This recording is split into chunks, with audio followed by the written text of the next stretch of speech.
What's up, guys? Michael James with Beyond the Forbidden. Do you want to receive extra content that's not viewed anywhere else? Support Beyond the Forbidden on Patreon to receive plus content that is only exclusive to members of Beyond the Forbidden. Content like the full 2 hour podcast, bonus shows, full length video interviews, behind the scenes footage with guests, and much more.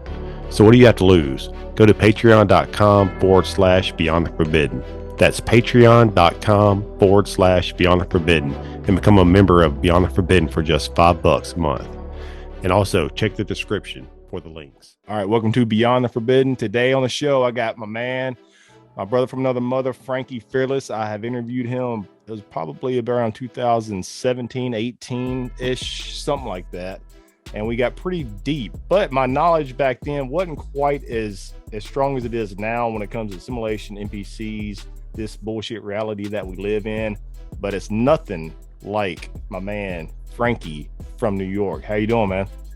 I'm doing good, and thank you for bringing me back on. Greetings to everyone that's tuning in. Join us in the frequency, and let's kind of raise that frequency up, get into the deep end of the pool a little bit. So right before, I'm sorry, go ahead. I was about to go ahead in the beginning, go ahead and throw all your stuff out there for everybody to check out. YouTube, Facebook, if you're still on there, everything. Go ahead and throw it out in the beginning. I still feel weird after all these years doing promotions for myself. I always forget. But if you want to check me out, all my videos and information is on YouTube at Fearless Tribe or Frank Castle's Fearless on YouTube. It's me and my journey from when I found psychedelic medicines through ayahuasca, DMT, magic mushrooms, and what it did for my life, being just a regular guy from the Bronx that does some hip hop, catch some good breaks, catch some really bad ones, and then waking up in the middle of all this. And when I mean waking up, I mean completely opening your third eye to another, just like I probably said this on the other end on the interview with you. I had no clue. You could have given me, said, Frank, there's $1 million on the line. Just guess one thing off this list. You can't see the list, but what's actually happening right here where we're at? Like, what does this mean? What is going on? I would have got everything wrong. I would have lost the $1 million, because when I found out, it was like peeling away trauma after trauma after trauma. And right before we started the show, I was thinking, what is the most relevant thing now compared to my story? Because you could go back on the videos and watch the story. You could find me. My first volume 1 is Everything Fearless on Truth Frequency Radio when I was there with them. Volume 2 is when I left and I went on my own. Me and my wife, Paul, we just continued the show. The show isn't really a show. It's more of an example how we're doing it. What are we doing? Well, shifting through frequencies or dormant DNA that is now activated within us. So literally, I could speak for the two of us. I noticed immediately that the voices around me weren't mine. That was one of the first things I realized. I was like, wait a second, all those crazy things that are going through my head all day, that's not all me. And then it started that process of discernment through that into complete clarity, complete state of mind of pure silence, and then creation of the thought within. So we're just out here trying to live the example and take it further. Within that, though, it's revealed immediately in my first experience that I've always been shamanic. People get upset when you've always been a shaman. What does that even mean? I don't know, man. Who trained you? Literal ayahuasca herself. Mother ayahuasca was like, you come in here to this, you drink the brew and come in here. I'm going to remind you of who you are, and you're going to experience that and come up and be like me. And I'm like, what do you mean like you? They're like, a whole bunch of you are coming off the tree of life, which is ayahuasca. That's her, Mother Earth. She's like, think of acorns falling out of the tree, and some of you fell and planted and are growing. Some are not. They're not ready. Hey, Some are still Frank, up in the tree. before we get too far into that, and we're going to dive into it, man. And because I got a lot of new listeners. So, and then also with our old interview, that will be in the description below for everybody to check out. And highly check out that. It's an audio only. Some reason my video my video on my end was jacked up. I don't know what happened. That was several years ago. But how far back? I want to get a little bit more in depth, I guess, or give a synopsis on your background, like your journey, your path, your awakening to this bullshit artificial dream world, simulated reality that we live in. Frank, Copy that. when did you take the red pill, and what happened in your life when you were like, let's say, Neo in the Matrix, touching the liquefied mirror when he said, "This can't be." Okay, so I This was can't a be. food inspector for the USDA, right? So I worked in Hunts Point as a food inspector. So I was inspecting the trucks and all the food coming off the trucks.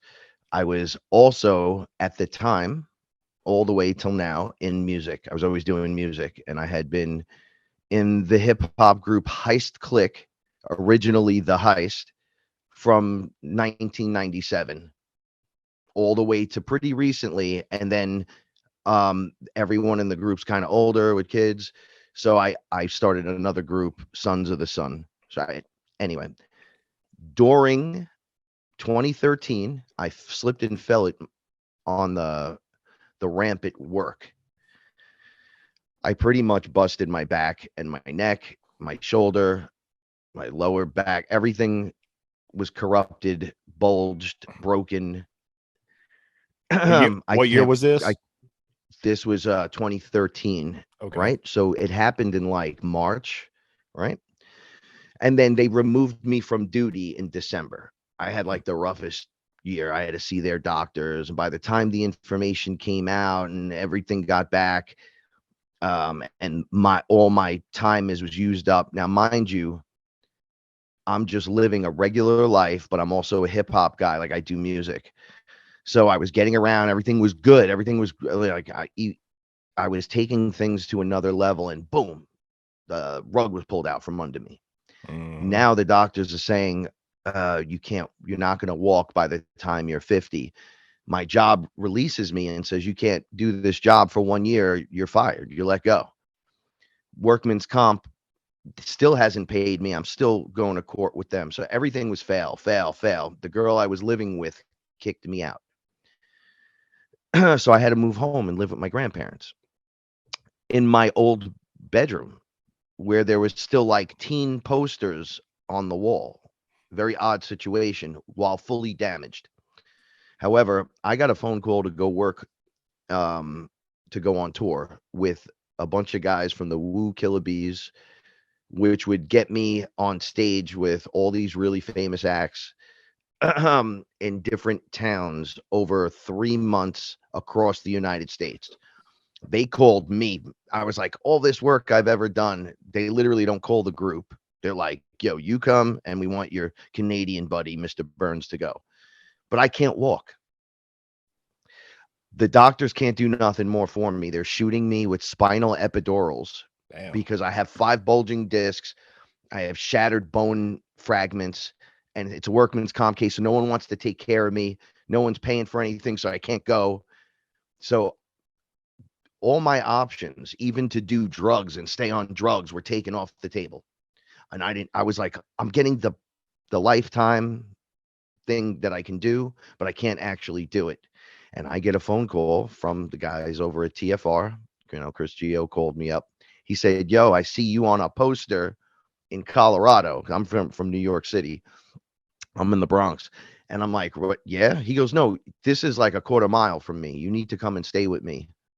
Come stay here. Now, I've done interviews from music with the group Heist Click where it was like conspiracies. I've seen UFOs in my life. I had a paranormal ghost encounter. Pretty. Let me see. It was 19. Yeah, it was 98. It was right around when the group was kicking in, where I saw something that was so incredible, and then my brother saw it, and it turned our hair gray in our beards overnight. It was like white. And I was like, wow, I've never seen, but still had no attachment to anything actually going on here, non-religious. So Chris tells me, you come here, we're going to drink ayahuasca. I told him my problem. I said, What I year? don't think I can About do what year this. was this? Right here. Whenever This he, was 2013, no, it, 2014 going into 2015. I got you. Because it was the I Indie got you. Boom. Oh, I can't remember the Indie Boom something tour. And then it had 40 acts. And then we were to meet in Baltimore and then start the shows and then do like the trip around the US. But I had to have surgery on my shoulder. So I went to the Boston, and then they were like, oh, this kid's pretty beat up. I was a little older than everyone there too. Everyone was pretty young, but I've been doing this for years. I'm like, don't worry about it. We're going to open the show by the time this whole thing's over. Like I have this whole thing going on. So the doctor said, we're going to give you the spinal epidural, and then you just go. Just go do whatever it is you're going to do, because this is it for you probably. Yeah. I go, okay. So I go stay with Chris, and I opt in to make my second show out in Denver. I get there like a week early just because he tells me to. We had this whole experience where I couldn't get a hotel, but there were these hotels there. I don't know if we talked about this, where the town was experiencing some kind of CERN device they were swearing was activated under the mountain, and things that weren't there were now there. And I went to the Denny's because I was laughing at Chris and all this out of space, out of weird interdimensional hyperspace. I laughed at him. I was like, dude, I don't know about any of that. You keep telling me DMT and ayahuasca, but I'm going, all right, whatever. I had heard about it from Joe Rogan, but I said, you got to be bullshitting me with the hotels and all that. And I get there, and there's the hotels. They're empty, brand new, packed with employees. Nobody's picking up the phones. The Denny's people are like, yo, like 2 months ago, this showed up. It was just there one morning. Damn. This whole thing was there. Now, the girl I was dating was someone that books these trips, and said, well, the websites are there. And this was a month before, was like, I can't get anyone on the phone, and no one's responding to my emails. So the Denny's is like, no, they weren't here. And then one day it was here. Here's the newspaper. They had it up on the wall. So Chris was doing all this reporting on it. And he was talking about the Denver airport. He took me around the airport. We got pictures with everything. And I'm going, wow, this is crazy. I didn't know about any of this stuff. I didn't know about inner earth and reptiles and all that. Like, I had no clue. I get to his house. He tells me, I'm like, is this going to help me? And he goes, this is going to help your back and neck. So it'll take the edge off. Trust me. I go, there's nothing anyone could do except put rods in me. So I'm broken. Well, we smoked DMT in a small group, and I had the craziest experience. I jumped out of my body. I thought I died. I thought they poisoned me and killed me with this drug. And then this being that was like a bird-headed guy on a human body. There was a couple of them. They were like, and some light body beings were walking me into a portal. And I was like, oh, I'm dead. They're taking me away. And they're like, you're not dead. And then they threw me back in my body. And I looked up, and I could see the portal was the wall behind everyone. And I could see all the beings there. And then Chris was going, go with them, go with them. I must have been speaking while I was out. Yeah. He's like, go, you're fine. And then I touched my face, and I'm like, oh, there's nothing wrong with me. And I went right out. I left my body, and they brought me into hyperspace with them. They brought me to Source. But on the way to Source, I saw like the reincarnation machine, the forced one that was on the moon. I saw what Saturn was. It was like projecting sounds at the moon, and the moon was projecting them at Earth, and it was trapping us in that matrix where you were mentioning. A lot of that's been taken down at this point. but it was total relevancy. I actually attacked an ET at the machine. I said, "How dare you?" I knew immediately for some reason what he was doing. He was eating, they were reincarnating souls, and he opened the back of the machine and dipped his hand in it and like rubbed it in his mouth. Was he And like I a lost reptilian it. or something like that, or Nah, he was a like gray. I've never really? seen anything like that. I ran, I was flying, but I was with a guide. I like flew right over to him and came up behind him and was screaming, like those are my people. You just ate something. Well, I don't know how this works. I'm gonna shut this thing the fuck off right now. And they were like, no, you can't do that. It'll disperse everyone.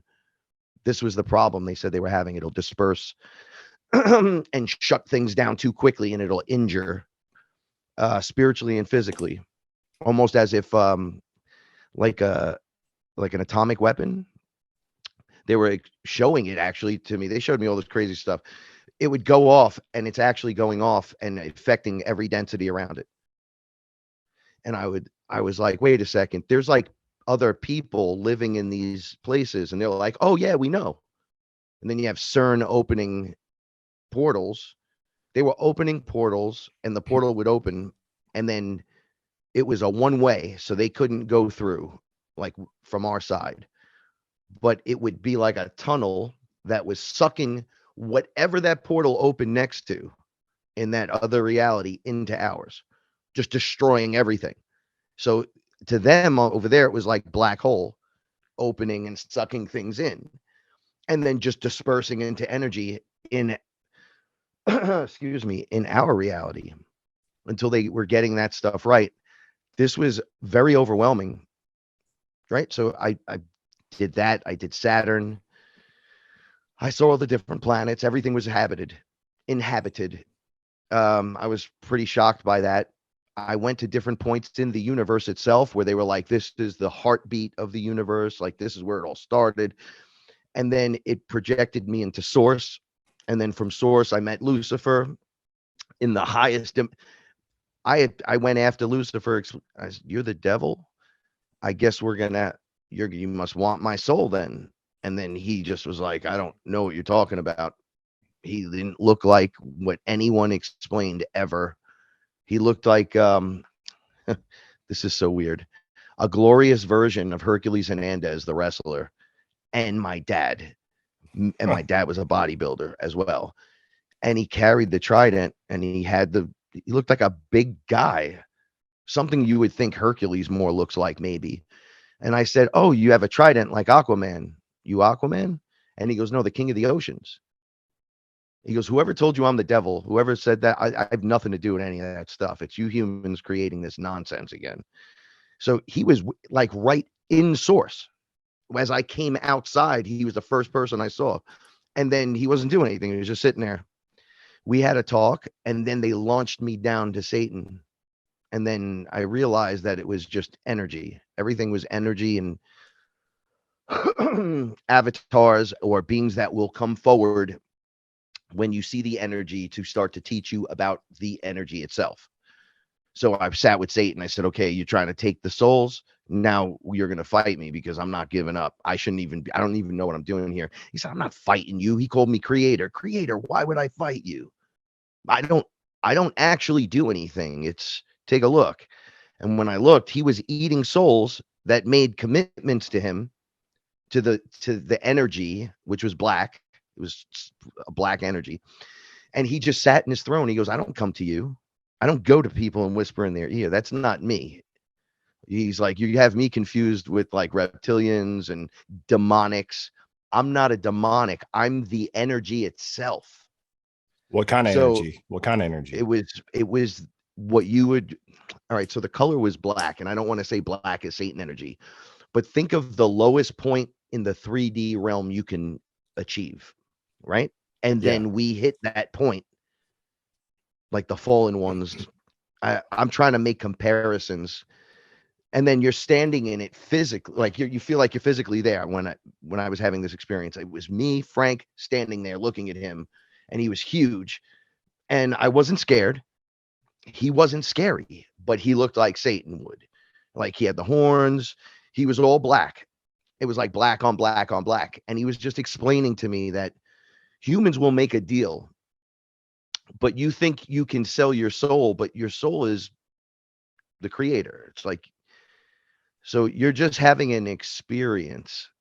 So he would pull the soul out and go, look. So it was like a banker saying, oh, I have all these things more than you, screw all the peasants. So he's like, all right, this guy made a deal with me acting this certain way and said, if you help me out, I would do this. Okay. So he dies and comes here. Here's his soul. I eat him. It goes through him. He like looked like he pooped it out. But when he did, it was just energy. And then it went up and was recycling with everything else. And then whatever that was, whoever that is, got a new start way at the beginning again. So it was like, oh, it's like a video game almost. When you mess up like that, you're still alive. And they're like, oh, yeah, but now you're going to go through it. So I got deeper understandings of that. For me to be here on this planet as a human at this time, from where I'm really from, right? I had to be everything in the atom, the bacterium. I had to be behind the idea and concept of this plane of existence on the other side. There's a whole bunch of us that came together to create this place, specifically for Gaia herself, ayahuasca. We built this for her. She's a giant soul that inhabits this space. So we're kind of like co-creators within this own reality. And of course, that's very well known. People that research this kind of stuff, everything. Yeah. The fringe alternative. Yeah. So I've had arguments with Draco reptilians about this, because the first thing they did was, when I met them, was threaten me. And it wasn't during these experiences when I was with Chris. I've had experiences with them because I do shamanic work constantly, nonstop. Hold up, Frank. I don't mean to interrupt you. And I love listening. This is why I want, and I rarely lead me in the way you want me to go.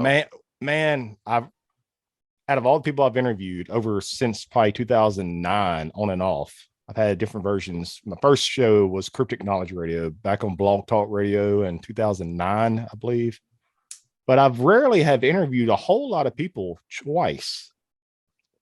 I have probably out of several hundred, probably altogether, maybe 500 people on and off since 2009, maybe 600, maybe 20, 30 people I've interviewed twice. That's why I want to have you come back on, because your experiences, you know what I mean? So before we get too much deeper, what happened whenever I want to know what happened whenever, because I don't know if we talked too much in detail last time. What happened whenever you snapped back?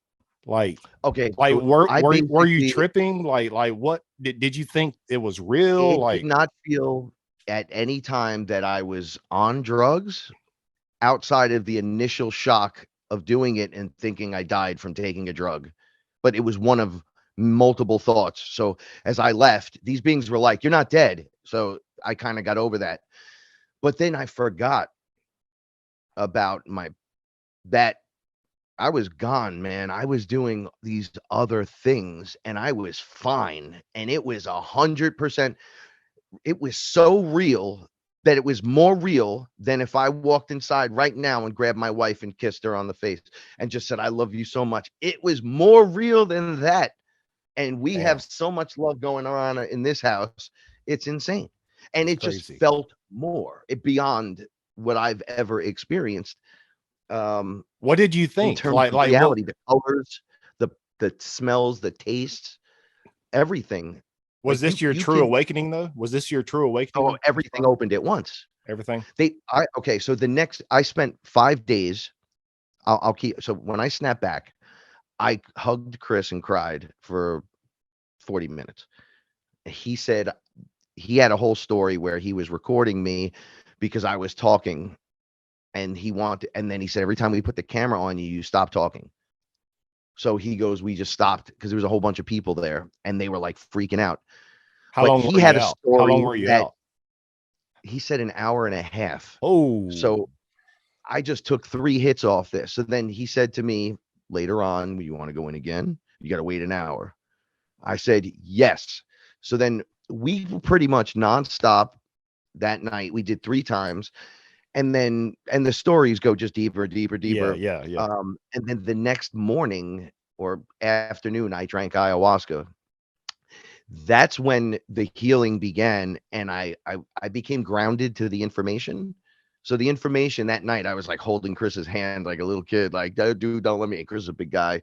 He was hugging me. He's like, man, I'm sorry, but you have to wake up.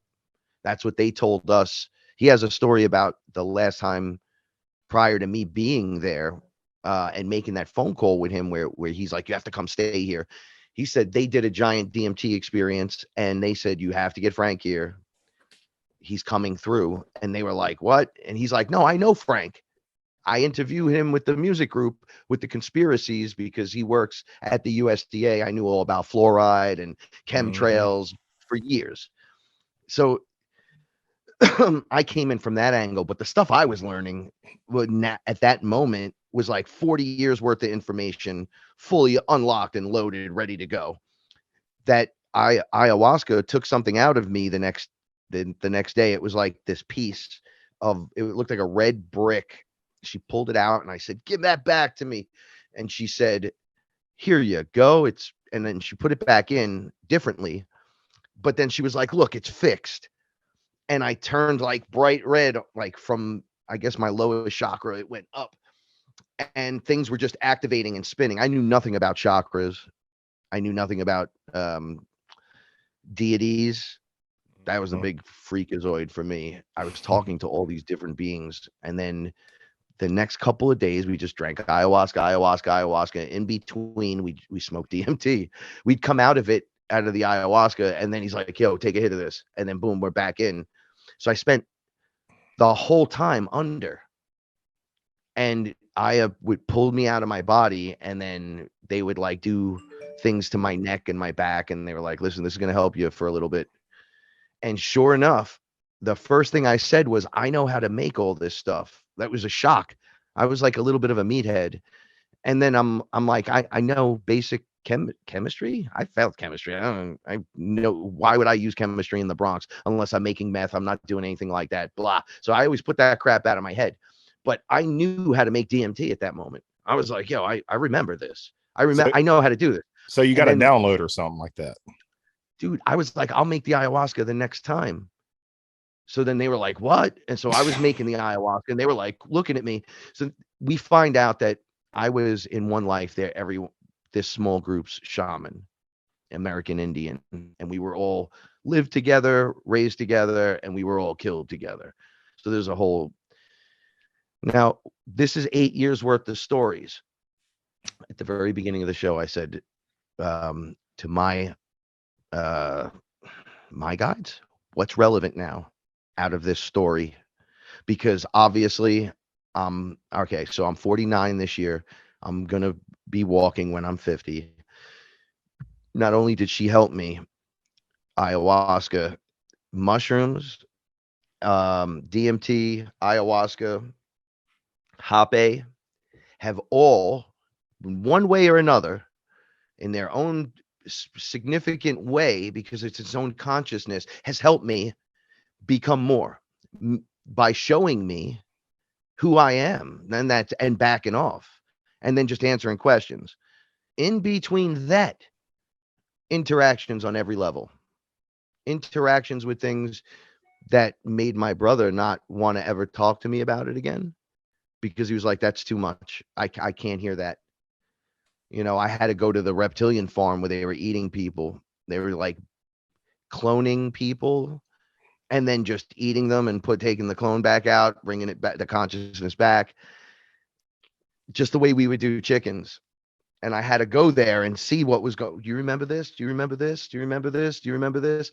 I'm like, yeah, this sucks. These guys are still wait a second. I completely have a gnosis of what's going on. One after another, each individual being and what it was doing to me. Usually it was my connection to it. Almost all the time, it's your direct connection. And then I find out that I'm tagged, that they've tagged me for years. They've been all watching me the whole time. I'm like, well, it's just me though. Do you have And they're like, information if it was just you that were tagged, or do you think nah, there's a that, whole or do bunch you of think us. that everybody could possibly be tagged? It looked like all okay. So I'll tell you who's tagged. All the creator beings. By that, I mean all the light body beings, the beings that are here that are being run by the light body. There are beings and avatars that are ETs, but we're all having the human experience. When I was with Source, I looked down and I said, what's going on down there that doesn't look like all humans, even though everyone looks like a human? Obviously, these are not humans. What is that? And they were like androids, clones, robots, ETs in costume. I didn't understand all that. Reptilians in cloned bodies. I was like, what? That's just, you guys are bugging. It's like you mixed every movie ever and you put it in front of me and you're like, look, it's all happening at once. And they're like, no, it is. You're trapped in this matrix, but it's just a vibration and frequency. They deactivated your 12 strands of DNA and we're reactivating it right now, going back the other way. So you're going to evolve in this lifetime. So the creator beings are the light body. So it looked at the time 75-80% of everyone on earth was a light body. Everyone else was something else. Is it because the So light then bodies create more energy within the simulation or matrix, whatever it is, they and were that's what they want? harvesting us in the matrix, but the matrix isn't supposed to be there. So it's just supposed to be a university. Everyone's having experiences, but obviously written into this one is a complete takeover of all your senses. Your DNA gets dialed down on that level. So you're unaware. And then as you activate, you're surrounded by things all the time. You're like, wait, this was always here. And you realize it's always been here. You're just waking up to it now. I had to go back and look up who Sekhmet was, right? The lion goddess from Egypt seemed to know me really well during my early experiences. And then she kept saying, I'm coming for you. I'm coming to get you. Like you're, and I'm like, this is weird. I have this like lioness goddess that's in a spaceship that keeps showing up. And she's like, I'm coming to find you. And then I meet my wife at we go out to see my singer from my music group was singing in her group, and we go to hang out. And then I remember Sekhmet telling me, we were sitting together and she goes, you're gonna know me by my name, literally. Here, look. And then she's jumping up and down in front of me in front of this nightclub going, look at me, I'm the Catwoman. It's me, I'm the Catwoman, over and over. And I had just had this experience and I was like, wait a second. Then my life changed. We went forward from that point at my grandmother's house. That was like my bottom point. And then outwardly expanded into this beautiful experience together. And it has nothing to do with like, oh, soulmates or this or that. We chose to come here from the very beginning, and the matrix and those that control that stuff separated us. And we're not the only ones. There's a whole bunch of us. So people are like, oh, I got to find my better half and this and that. It's because they put you in a body of a girl, put her in the body of a guy, made you a priest, made you a nun, and you're both on separate sides of the planets, or they put you right in front of each other and make it like all the things you wouldn't want up front. But if you could break that image, it's who it is. I used to have a fear of Asian women because of a death experience I had where I was an Asian woman and I was killed by my husband. So I didn't, when I was doing music, they would take me to Comic-Con and stuff, and I'd get surrounded and they'd all start taking pictures and stuff. And I'd have like a hyper nervous breakdown. I'd be like, enough, right? So I would obviously never notice her in my neighborhood, but she lived right down the 2 miles away from me. All of our friends are the same friends, all of them. I've never heard of her or saw her, and then told all my buddies, I'm like, yo, that's my wife. They're like, what? Are you guys all right? Is she okay? Because I was like one of the crazier guys, and then I went into hip hop and just left all the Bronx kind of mentally behind. I wasn't that type of guy anymore. I was just a music dude. And then she's like, oh, you're that guy that I heard about through this friend. I'm like, yeah, that's my best friend's girlfriend.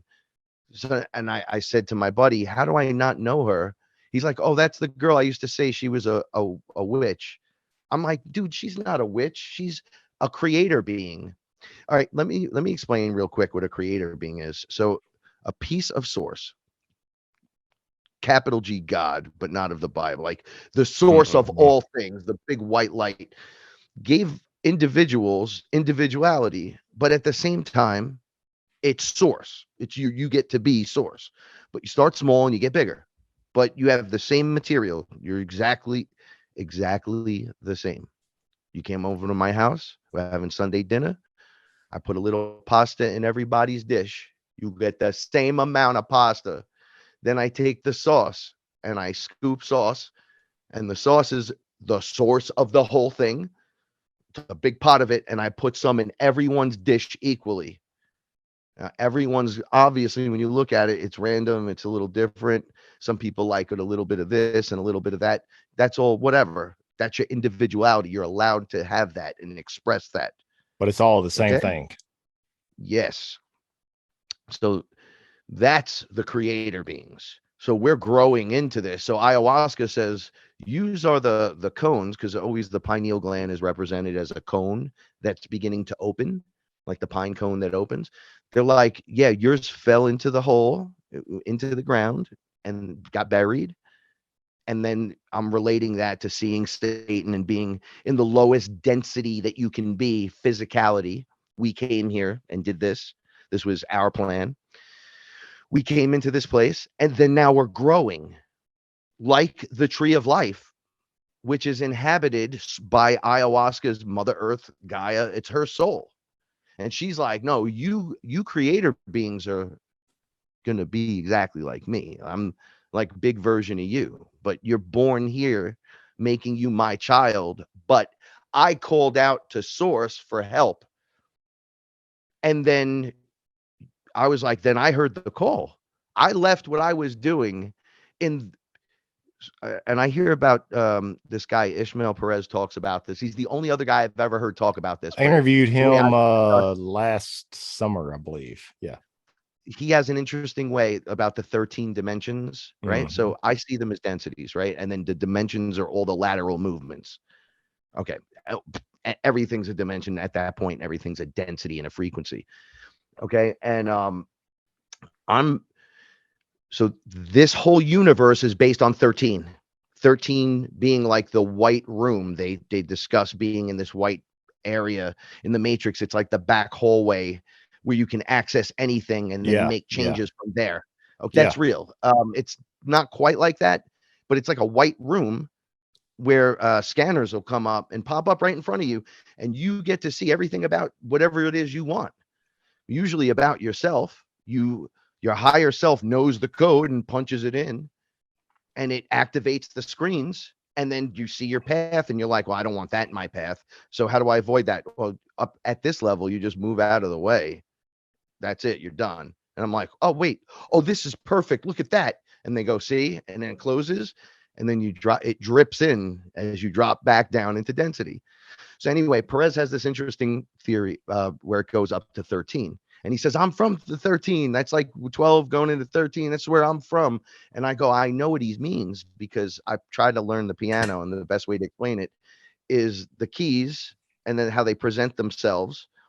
And then it starts over again. 13 flips back to 1. So then I'm like, I'm from 15 from that accord. I remember just being like energy that whips around and creates. And I looked like a robed light body with a giant ponytail. It was really weird. I have no hair on my head. And I had like this giant Steven Seagal kind of look at what much better. It looked more like anime. It was really big, very samurai. And then I was creating things, and they were coming to life for my other versions below in the other densities. So I was fully aware of it, and a couple of lower ones were aware because we were all talking. It was so weird.